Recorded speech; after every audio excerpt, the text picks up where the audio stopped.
The first stage in France inspires a local to attack. Thomas Voeckler is guilty of charge. The former France champion is the main entertainer of this fourth stage that left from Le Touquet. The Europcar rider makes his move at the start with only one companion for the breakaway, Luis Angel Mate of Cofidis. Obviously, with Marcel Kittel's performances since the tour began, the attempts of breakaways seem doomed. But the initiative is helped by a crash early in the stage. Chris Froome fell in the first kilometer. The title holder manages to get back on the saddle, but the bunch in shock leaves the two runaways in the front.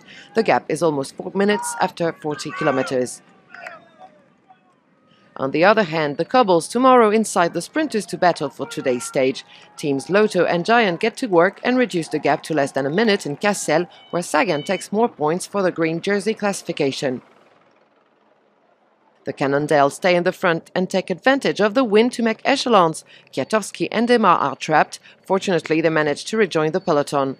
The acceleration combined with a puncture at the worst moment means Mate is caught.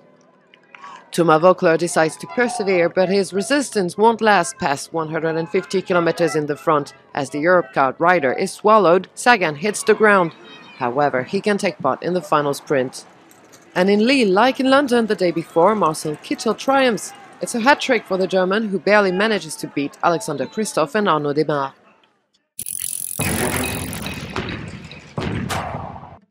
Marcel Kittel is one stage success off his record from last year after his third win today. Two Frenchmen get in the top 5, Brian Coquard and Arnaud Démare. Peter Sagan misses the podium. No change at the top of the GC. Nibali will spend another day in yellow, but Andy Schleck will not appear in the chart anymore. The former Tour de France winner didn't start this Tuesday due to a knee injury from his crash yesterday.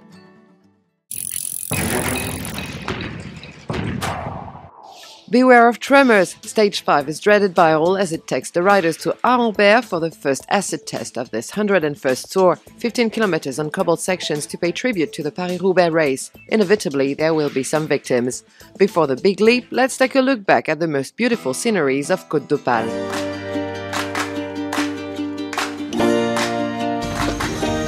Today a hectic stage again with some small climbs with couples. Small pace for tomorrow, I think. We stayed out of trouble with Bauke, and he was okay in the final, I think. Everybody has seen the parcours, I think, and yeah, I think it's part of cycling, you know, to ride on cobbles. So I have no problems with that. You know, it's gonna be really hectic and probably really dangerous with some crashes, but yeah, that's part of cycling.